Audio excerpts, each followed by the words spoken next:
Kwa majina yangu naitwa Joshua David Charuza.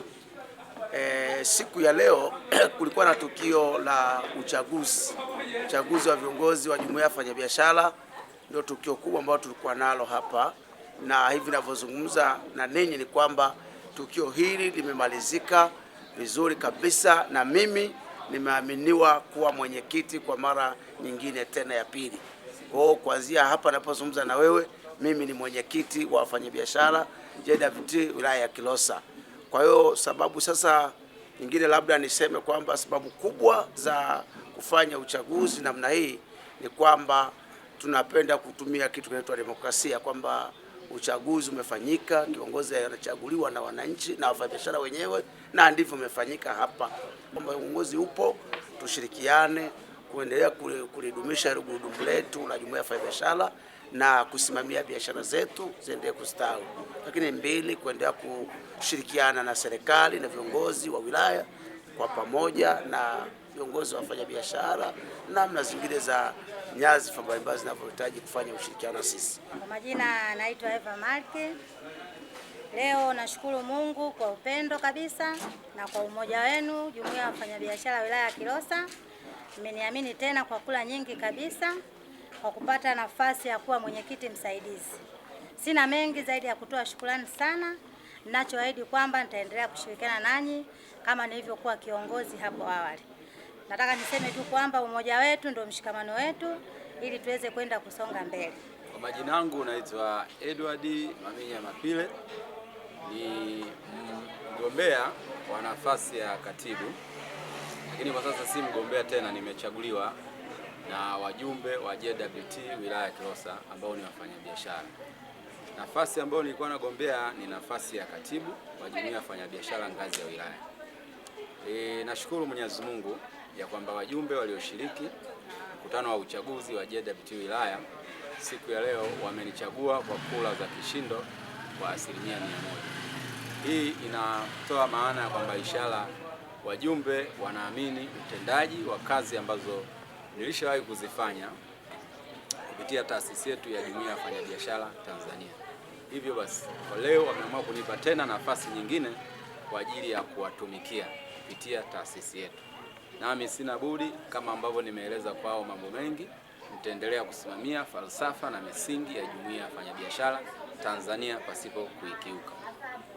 Leo viongozi wa jumuiya ya wafanyabiashara wilaya ya Kilosa wamepatikana kwa njia ya kidemokrasia ya kila mwanachama wa JWT kwa kupiga kura kumchagua kiongozi ambaye anaamini ataweza kusaidia taasisi hii ya JWT, jumuiya ya wafanyabiashara Tanzania.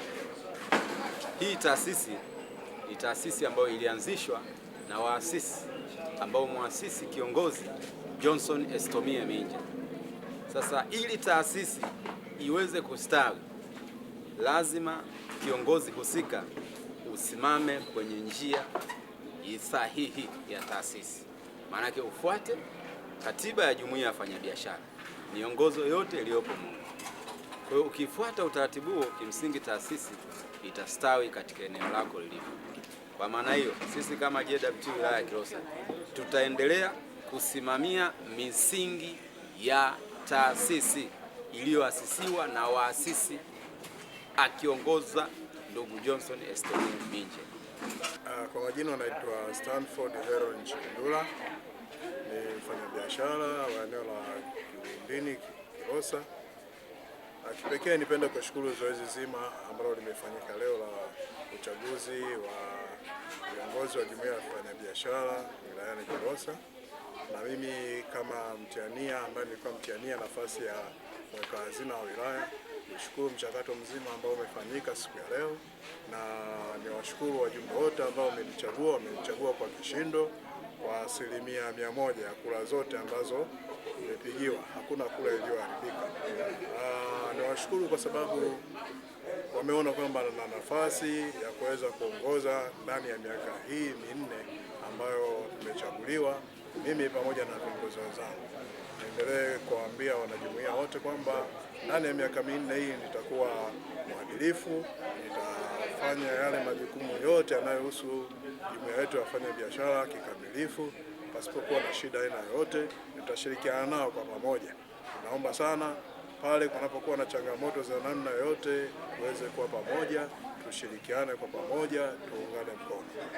Iwe kila mtaa mnaweza mkaweka meza yenu ikazunguka mtaa, kwa wiki nyingine mtaa mwinginewe, hivyo hivyo mpaka unamaliza ile wilaya ya Kilosa kwa kuchukua kero za wafanyabiashara.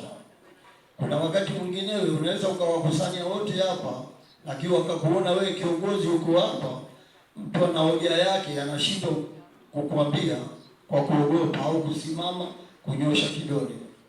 Sasa ukiweka dawati la kikodi utapata kero za wafanyabiashara nyingi na kuweza kuzitatua. Hilo tunaomba matumizi sahihi ya mashine za kutolea risiti. Tutaendelea kushirikiana wote kwa pamoja, kwa sababu tumekuwa na huo ushirikiano toka mwanzo, na hisi hakuna kitu ambacho kitabadilika. Lakini la pili, nipende kuwahimiza ndugu wafanyabiashara na ndugu viongozi kwamba sasa hivi tuko katika awamu ya malipo ya kodi ya makadirio. Tuko katika kipindi cha malipo ya awamu ya pili ambayo itaishia tarehe 30 mwezi huu. Wakumbushe wafanyabiashara wetu kwamba huu ndio muda wa kulipa kodi, tulipe kwa wakati kwa ajili ya maendeleo ya taifa letu, na tuzidi kushirikiana zaidi na zaidi. Lakini jambo la pili, kuna fursa nyingi za wafanyabiashara ambazo tunazo pale halmashauri au wilayani. Kuna fursa za mikopo kwa vijana na vitu kama hivyo. Nadhani huwa mnasikia, lakini inawezekana kwa baadhi yenu hamjui mwanzie wapi au nakosa kupata maelekezo yaliyojitosheleza juu ya hilo. Kwa hiyo karibuni ofisini kwetu kwa kuuliza ili mpate elimu zaidi, nini cha kufanya ili na nyinyi mnufaike na mikopo hii. Hii mikopo ni ya kwenu, ni ya vijana ambao wanajitafuta. Kwa hiyo msisite kufika ofisi zetu kwa ajili ya kupewa elimu na process nyingine, namna ya kupata na vitu kama hivyo.